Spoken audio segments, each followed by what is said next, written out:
Olá, sejam todos muito bem-vindos a mais um episódio do meu e do seu podcast Sociedade de Sucesso. Meu nome é Juliana Guerra, se você não me conhece, seja bem-vindo, puxa uma cadeira, pega um café. Eu sou criadora do curso Sociedade de Sucesso, que é um curso que te ajuda a fazer sociedade de modo que você preserve o teu dinheiro, as tuas amizades e o seu negócio. Inclusive, vai ser um prazer ter você como meu seguidor no Instagram, @JuliaGuerraAdvogada. Eu tenho certeza que você não vai se arrepender, porque todos os dias, uma dica nova, exclusiva para empreendedores que empreendem em sociedade. Você quer ser um empreendedor melhor? Você quer preservar as suas relações, quer aprender a fazer gestão de pessoas dentro da tua empresa? Então segue aqui que é sucesso. E hoje nós vamos falar sobre um tema que vai te interessar muito. Não importa se você é um empresário pequeno, se você é um médio empresário, se você é um grande empresário, nós vamos falar sobre contrato. Você sabe que toda sociedade começa com contrato, né? Agora, deixa eu te falar uma coisa. Você leu o seu contrato social? Você sabe o que é contrato social ou você simplesmente saiu respondendo as perguntas lá que o teu contador te fez na hora que você pediu para ele para abrir a empresa? Tenho certeza que é a segunda opção. Você não sabe nem o que é contrato social. Você com certeza entrou na sociedade sem ler. Você sabe quais são os riscos que você está correndo? Então fica aqui porque hoje esse é o tema do nosso podcast. Olha, para conduzir o nosso raciocínio, eu vou estar, como sempre, muitíssimo bem acompanhada do meu queridíssimo amigo e um dos meus sócios, Thiago Matos. Thiago, apresente-se. Muito bem, muito obrigado pela introdução, pela apresentação. Estou muito feliz de estar gravando esse projeto, esse podcast de 12 capítulos. Estamos no 8º. Olha só como passou rápido. Parece que começou ontem, não é? E por aqui a gente vai compartilhar todos os conteúdos. Eu vou ser a pessoa que mais não sabe sobre sociedade, né? Eu já tenho aprendido muito, mas às vezes eu vou fazer até algumas perguntas meio assim, será que ele perguntou isso mesmo porque ele não sabe? Justamente para te representar. Você que é empresário e está começando nessa vida empreendedora, ou já tem empresa há algum tempo e está fazendo tudo errado, eu vou te representar por aqui. E para a gente começar, eu tenho pedido muito com você, ao longo dessa jornada toda de 8 capítulos, por que o empresário hoje, ele subestima tanto o contrato social? E você já falou para mim que o contrato social é uma das peças mais importantes numa sociedade, ali que a gente rege tudo, mas por que ele trata como um papel, um pano de chão?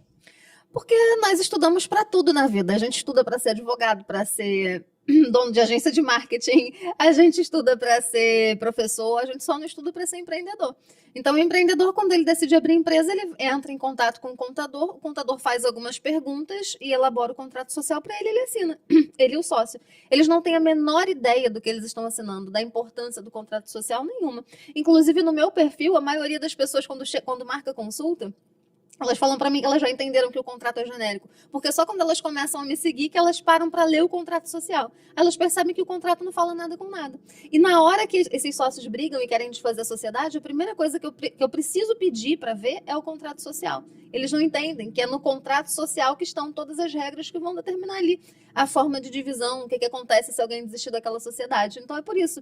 O empresário, ele não estuda para ser empreendedor, não tem conhecimento básico de nada. A maioria não tem conhecimento básico de nada. Simplesmente descobre que sabe fazer dinheiro, monta um negócio, se une com outra pessoa, muitas vezes alguém oferece trabalho, o outro oferece dinheiro, ou então ninguém oferece dinheiro, os dois começam a trabalhar ali sem capital nenhum e vão vendo o negócio dar certo, e é assim que você começa a empresa no Brasil. Entendi. Engraçado você falar isso, porque é meio isso. A gente estuda para exercer muitas profissões, menos a profissão de empresário. E eu acho que só por isso a gente acaba fazendo as coisas como faz, do jeito que acha que tem que ser.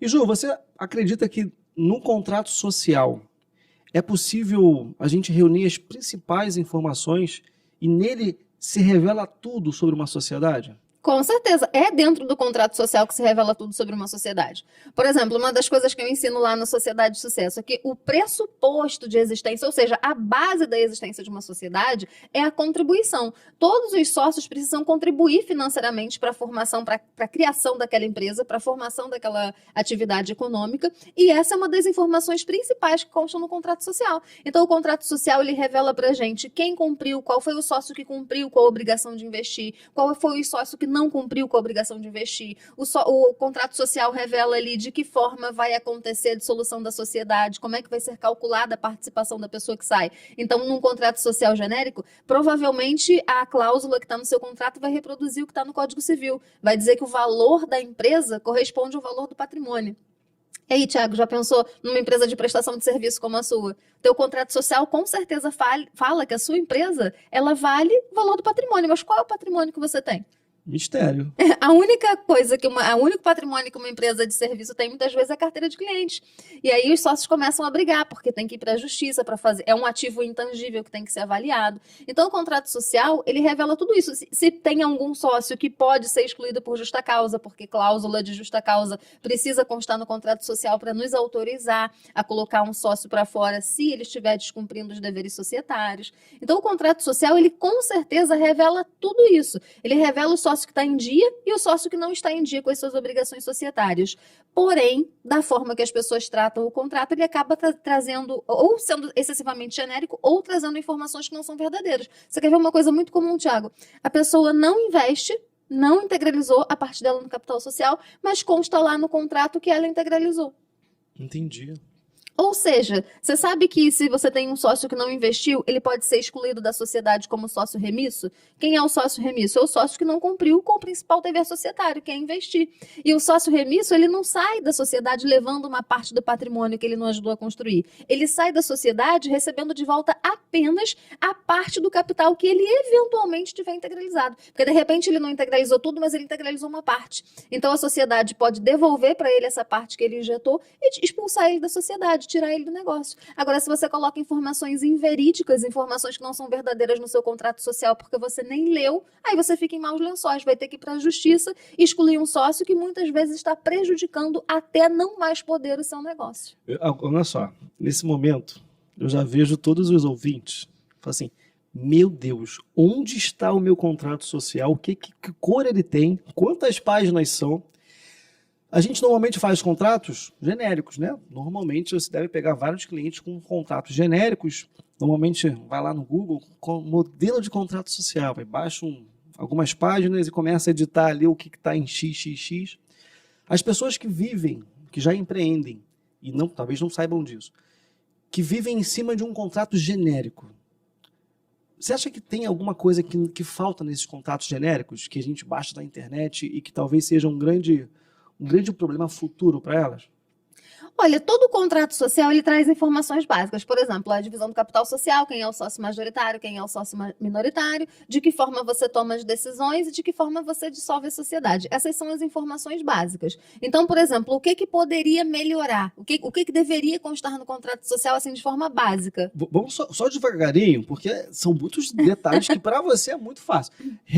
Enumera para a gente de novo quais são as principais cláusulas que você acabou de falar para o pessoal saber, para quando for pegar o contrato social na mão, falar assim, não, o meu tem. Não tem da melhor forma, mas tem. Então vamos lá, principais cláusulas do teu contrato social. Primeiro, você tem que olhar lá na parte de integralização do capital. Todo mundo na tua sociedade investiu e o teu contrato social está correspondente? Está constando ali que todo mundo integralizou o capital? Se estiver constando que o capital está 100% integralizado, essa informação significa que todo mundo cumpriu com o dever de investir. Então, você verifica se o teu contrato social tem uma informação correta ou se ele tem uma informação que não está correspondendo à realidade. Segunda coisa que você precisa procurar no teu contrato social, como é que está dividido o poder de decisão? Eu peguei uma vez um caso, por exemplo, era uma sociedade 70-30. Era uma sociedade entre irmãos. O meu cliente era o sócio dono de 70% do capital social, mas quando ele trouxe o contrato social, eles estavam disputando por conta de uma decisão. Eles não estavam entrando em acordo a respeito de uma determinada decisão que era muito importante para o futuro da sociedade. Quando eu peguei o contrato social, ali dentro estava constando que todas as decisões dependiam de unanimidade. Gente, a regra dentro de um contrato social é que as decisões sejam aprovadas por maioria. Então, esse é outro detalhe que você precisa pesquisar no teu contrato. No teu contrato social consta uma cláusula que disciplina isso? Que as decisões serão tomadas por maioria? Preste atenção, meu cliente não leu o contrato e ele descobriu da pior forma possível na hora de um conflito que no contrato social dele, ele dependia de decisão unânime. Isso é possível, Thiago? 100% possível. É uma regra que as decisões sejam tomadas pelos sócios majoritários, mas nós podemos aumentar Os quóruns que são previstos pela lei para aprovação de determinadas decisões, eles podem ser aumentados no contrato. Engraçado você falar isso, porque eu imagino que todo mundo que vai te procurar nunca leu um contrato antes para começar uma sociedade. Ou aqueles que já entraram em alguma sociedade já iniciada, né? É comum, né? As pessoas entrarem numa sociedade e não pegar o contrato. Eles querem saber o negócio. Cara, tá, qual é o volume de vendas? Qual é a previsão de novas receitas? Tem dívida? Não tem? Mas ninguém pega o contrato ali, pô. A pessoa que chega para você que atende muitas pessoas pelo seu Instagram, né? Como consulta, é comum as pessoas chegarem para você já participando de uma nova sociedade e nem sequer ler o contrato antes. 100% das vezes. Quase ninguém, posso dizer que ninguém leu o contrato. E se a pessoa chegou tendo analisado o contrato, ela fez isso porque ela veio do Instagram e ela descobriu através do meu conteúdo que ela deveria analisar. Então você imagina, como a gente estava falando, as cláusulas mais importantes do contrato social: cláusula que revela se todo mundo integralizou o capital, cláusula que revela como é que está dividido o poder de decisão, a regra é a decisão dos majoritários, cláusula que permite exclusão por justa causa. Duvido que no seu contrato conste isso. Em alguns até consta, mas na maioria não consta. E por último, a cláusula que determina de que forma serão calculados os haveres. Então, o sócio, quando ele deixa a sociedade fica com o dever de acertar as contas com ele. Afinal de contas, se todo mundo investiu, todo mundo tem que participar do patrimônio. E como é que você calcula esse patrimônio? Isso deveria estar no contrato social. Tem inclusive uma história sobre isso, Thiago. Eu gosto de história. Esse momento aqui é o momento que a gente entende exatamente aonde que o calo dói. Olha só, uma vez eu peguei uma sociedade que era formada por 2 irmãos e uma sócia. E eles estavam brigando muito porque os irmãos trabalhavam, a sócia não trabalhava, aquele motivo clássico. As pessoas não concordam com a divisão de trabalho dentro da sociedade, ninguém conversou sobre isso antes e virou briga. Aí eles estavam rompendo e a sócia queria que eles saíssem da sociedade sem pagar nada, queria fazer uma compensação absurda. E eles estavam com o contrato pronto para assinar. Mas sabe aquele anjinho que sopra no nosso ouvido de vez em quando? Aí a esposa de um deles me encontrou no Instagram e insistiu para marcar uma consulta. Eu não tinha horário. Eu lembro que foi uma consulta que eu atendi às 8 da manhã. Aí eu falei, a primeira coisa que eu falei, quando eles começaram a contar o caso, que eles estavam se sentindo coagidos a sair de uma sociedade sem receber nada, eu pedi para ver o contrato social, já sem esperança nenhuma. Já sabia que ali ia ser um contrato social super genérico. Quando eu cheguei na cláusula de cálculo dos haveres, pasme você. Por essa vocês não esperam, porque eu também não esperava. Estava constando no contrato social dele que o sócio que saísse da sociedade teria o direito de receber a participação dele. Adivinha? Você já contou tanta história assim que quando o sócio sai, ele recebe 15 vezes o faturamento do último ano. Nesse caso, 15 vezes o faturamento do último ano é maluquice, tá? Tem gente que coloca isso, mas o faturamento não deveria ser métrica para calcular valor de participação societária. Mas no caso dessa história que eu tô contando, a sociedade deles valia 3 vezes o valor do lucro líquido do último ano. Eles iam pegar o valor a regra que eles criaram, Sim. pegar o valor do lucro líquido referente ao último ano anterior à saída deles e multiplicar por 3. Ou seja, eles iam sair da sociedade sem nada, sem motivo nenhum, só por não terem lido o contrato. Aí quando eu peguei o contrato, eu falei, mas no contrato de vocês está dizendo que o sócio que vai sair da sociedade, ele tem direito de receber o lucro, vezes 3. Mas era um lucro considerável, assim? Algo que expressivo? Na maioria das vezes porque todo mundo contabiliza as retiradas como lucro. A maioria das empresas pequenas, o que os sócios querem? Eles precisam tirar recursos da empresa. Aí o que eles fazem? Ninguém quer retirar para o labore, todo mundo quer retirar o máximo possível. Sai contabilizando as retiradas como lucro. Então, dificilmente uma empresa pequena, contabilmente falando, o lucro é zerado. Entendi. E às vezes nem tem lucro, porque as pessoas não sabem o que é lucro, distribui de qualquer forma, e o contador, coitado, que fica ali numa situação difícil para escriturar, né, para contabilizar corretamente as retiradas.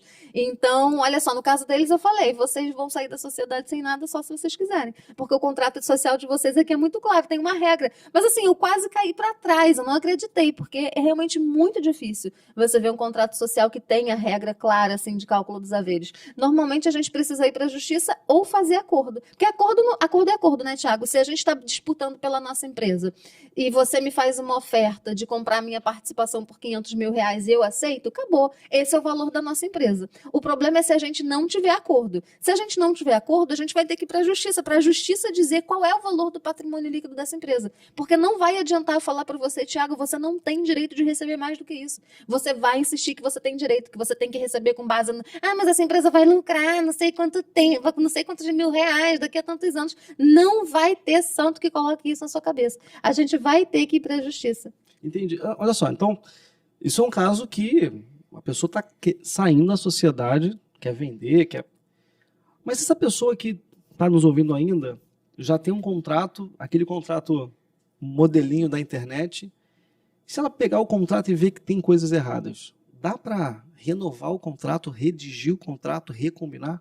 Com certeza, o contrato social passa por alteração. Ao longo do período de existência de uma sociedade, a gente altera o contrato social muitas vezes. E você acha mais fácil já começar certo ou talvez com mais maturidade? Porque também acontece isso. A pessoa está começando a empreender nessa vida, ela não tem ainda a maturidade, aquela casca empreendedora, não sabe nem quanto que vai custar o negócio, cria um contrato com previsões do futuro. Mas depois que ela inicia o negócio, o projeto, ela já tem mais dados, mais informações até para dividir melhor as cotas, se aceitar um novo investidor. O que você recomenda a pessoa que começou o contrato do zero, que não teve conhecimento, pegou um modelo na internet, em quanto tempo ela poderia rever esse contrato para ficar algo mais saudável, algo mais realista? Eu vou refazer a tua pergunta para virar um corte. Tiago está perguntando o seguinte, muitas vezes você começa um negócio e você ainda não sabe qual caminho ele vai seguir. Será que é mais interessante a gente deixar para fazer um contrato mais robusto, um contrato mais personalizado, quando nós tivermos mais clareza do negócio? Porque você imagina, às vezes a gente começa um negócio sem dinheiro. Nenhum dos sócios tem dinheiro. Simplesmente eles começam ali uma prestação de serviço ou começam a oferecer algo ao mercado e depois o negócio vai crescendo. E aí, vocês acham que o Tiago está certo? Será que é melhor a gente deixar o negócio amadurecer um pouco para depois a gente criar as regras?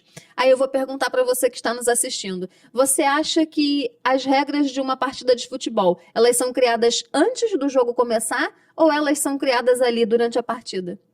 Vou deixar a reflexão. Nós temos que criar regras que antecedam a nossa sociedade. Assim como a gente cria regras para separar, para dissolver o nosso casamento. Por que a gente escolhe um regime de bens na hora de casar? Exatamente porque se a gente deixasse para escolher regime de bens na hora do divórcio, ninguém ia concordar com nada. Eu ia escolher se eu tivesse de mal com meu marido, eu escolhi um regime que fosse mais favorável para mim. A sociedade é a mesma coisa. Nós não podemos deixar para fazer contrato personalizado depois que o conflito está instaurado. Regra do jogo antecede a partida. Segurou o corte? Entendi. Então, já aprendi. E talvez eu peguei um insight aqui, posso estar falando besteira aqui, você vai me corrigir, porque eu sou o ouvinte que não sabe nada. Então, eu tenho liberdade de expressão aqui. A pessoa que está montando a empresa, normalmente ela pergunta ao contador, né? Ela pede ao contador, ou manda para o contador um contrato que ela criou, redigiu e tal.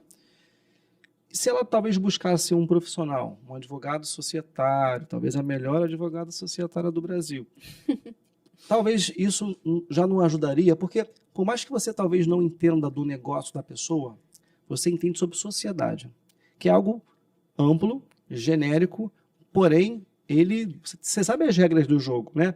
Que nem falar de vendas, independente da complexidade de uma operação, vendas é vendas. Você tem alguns marcos, o funil de vendas e tal. Então, talvez um dos requisitos para se abrir uma empresa talvez seja buscar um advogado societário especializado em direito societário. Obviamente, direito societário. Não precisa ser do negócio dela, mas que oriente melhor como é a regra do jogo. Seria isso? Ótima pergunta. Vou fazer outro corte aqui.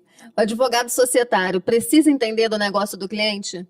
Não, o advogado societário não precisa entender do negócio do cliente. O advogado societário precisa entender a respeito das consequências jurídicas das nossas relações. Então, toda relação que a gente estabelece na vida, ela traz consequências jurídicas. E você formar uma sociedade para montar uma lojinha, para montar uma empresa de prestação de serviço, ou para montar uma empresa que você vai injetar milhões, existem regras, existem deveres societários que se aplicam para qualquer tipo de empresa. Então, o advogado ele não precisa entender do negócio do cliente, até porque seria impossível que o advogado entendesse de todos os negócios que existem, né? Todos os negócios que o ser humano é capaz de criar. Isso não seria possível. Então, o que o advogado societário precisa conhecer é a regra do jogo, coisa que muita gente não conhece, tá? Muitos advogados, eu atendo, inclusive, muitos advogados e muitos contadores que vêm ou para desfazer as próprias sociedades ou buscando um aprimoramento, buscando adquirir um conhecimento a mais, até para rentabilizar melhor a própria atividade. Porque você imagina que um contador com conhecimento societário, um contador que sabe fazer um contrato personalizado, ele pode cobrar mais, ele pode oferecer assessoria societária. É verdade, o contador fazer essa assessoria. Sim. O contador, já que ele vai ser ele é o primeiro receptor, né? Inclusive, o contador é o principal parceiro do advogado empresarial, porque muitas vezes o empresário confunde, ele leva todas as demandas para o contador e às vezes o contador precisa falar, olha, eu não sou advogado, você precisa de um advogado. Então, é nesse momento que muitas vezes ele referencia. A Ju já está buscando multiplicadores, tá vendo? Claro. Ó, se vocês conhecerem contadores, marque aqui, então, para a Ju conhecer. Ó, tá nada. Bom, dentro do seu curso, talvez as pessoas que estejam nos ouvindo agora não conhecem ainda o seu curso, Sociedade de Sucesso. Daqui a pouco falaremos sobre o segundo curso que apareceu, o terceiro também, que agora está criando curso aqui para ajudar justamente as empresas a prosperarem. Dentro do Sociedade de Sucesso, você fala sobre contrato? Sim, dentro da Sociedade de Sucesso, eu subo um modelo de contrato social e um modelo de acordo de sócios e dou uma aula explicando cláusula a cláusula o que cada um daqueles termos significa. Porque muitas vezes você vai até pegar o seu contrato social para ler, mas existem termos que você não sabe o que significa. Você vai ficar na dúvida. Então, num primeiro momento, Thiago, sabe quando eu lancei a Sociedade de Sucesso, eu disponibilizava um modelo de contrato, mas não tinha aula.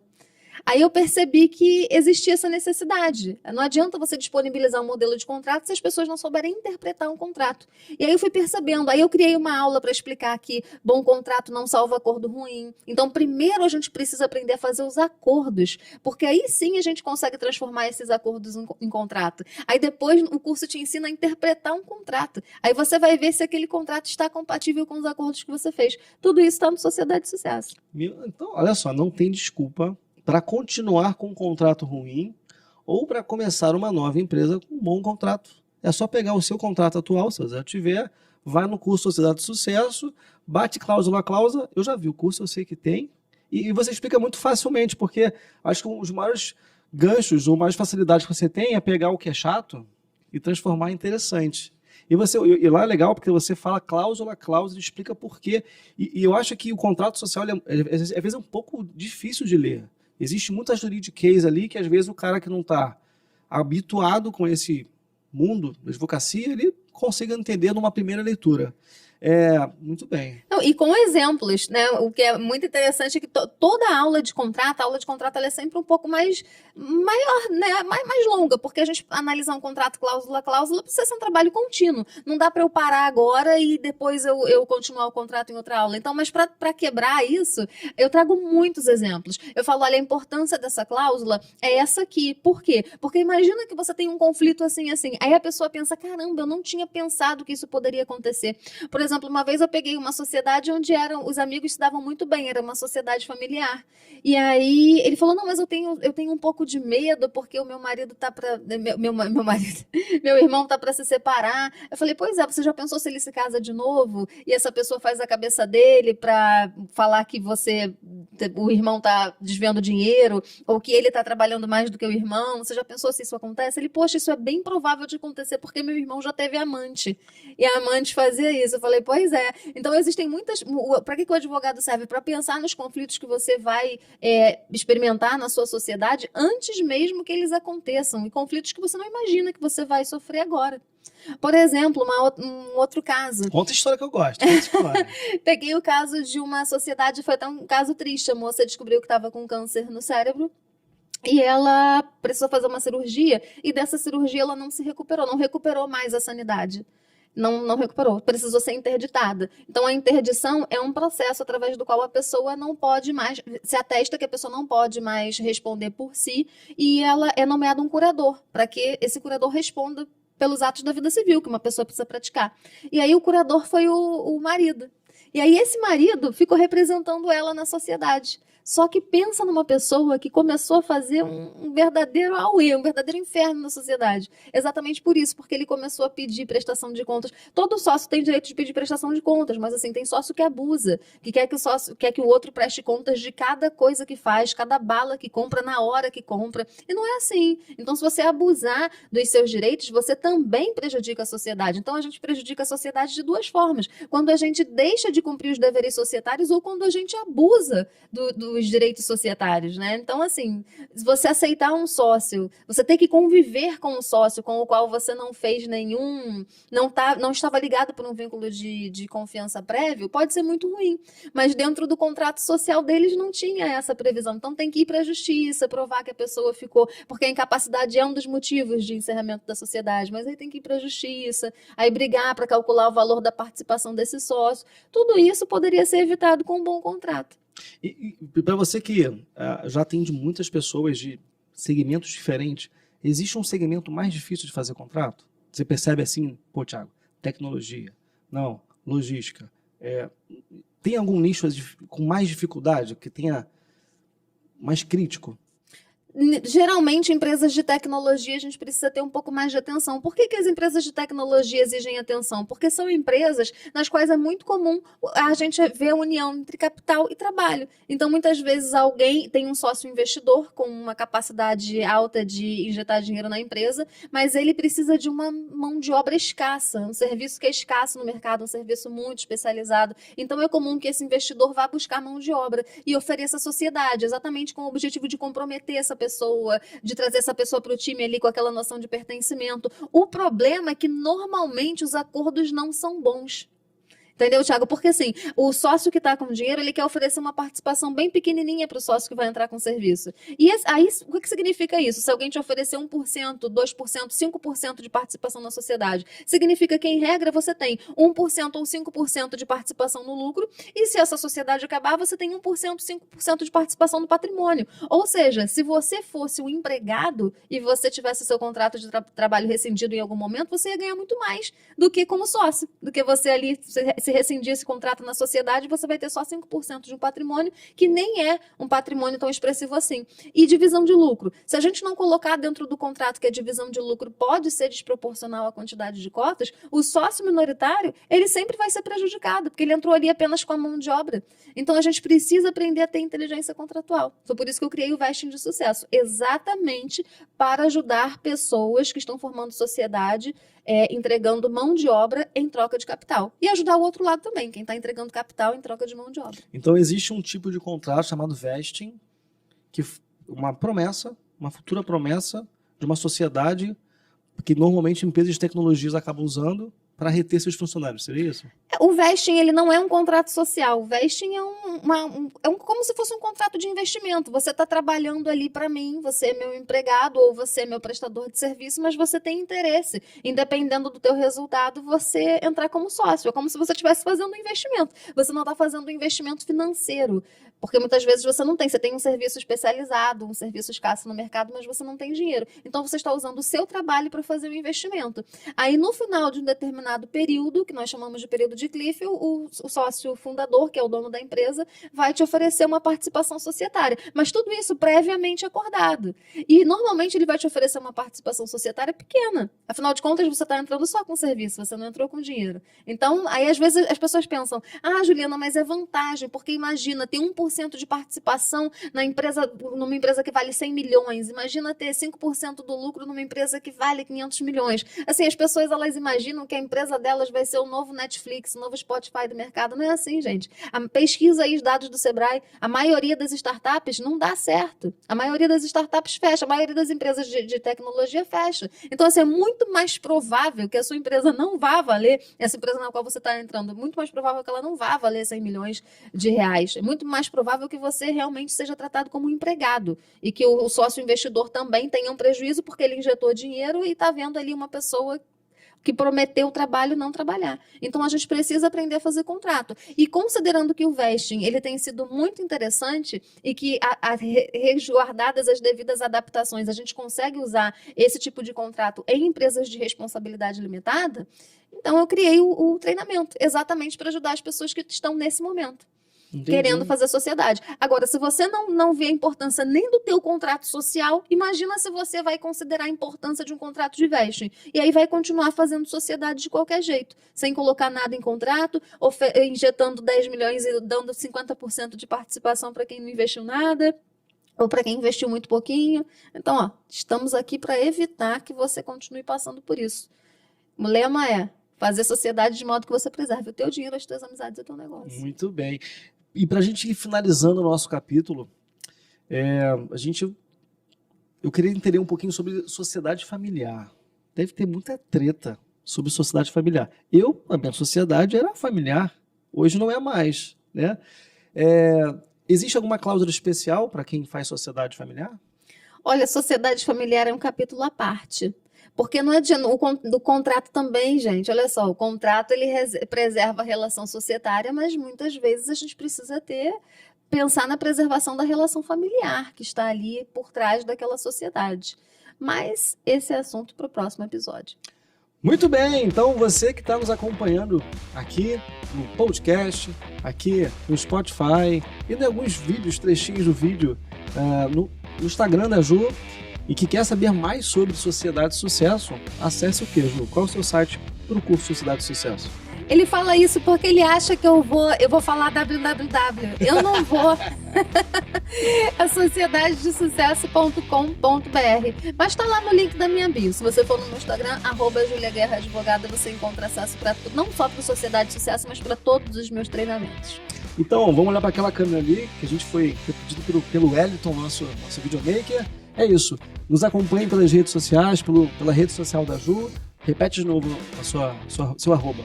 Porque ele acha que eu vou errar também. É @JuliaGuerraAdvogada. É isso. A gente está se vê no próximo capítulo. Tchau, tchau.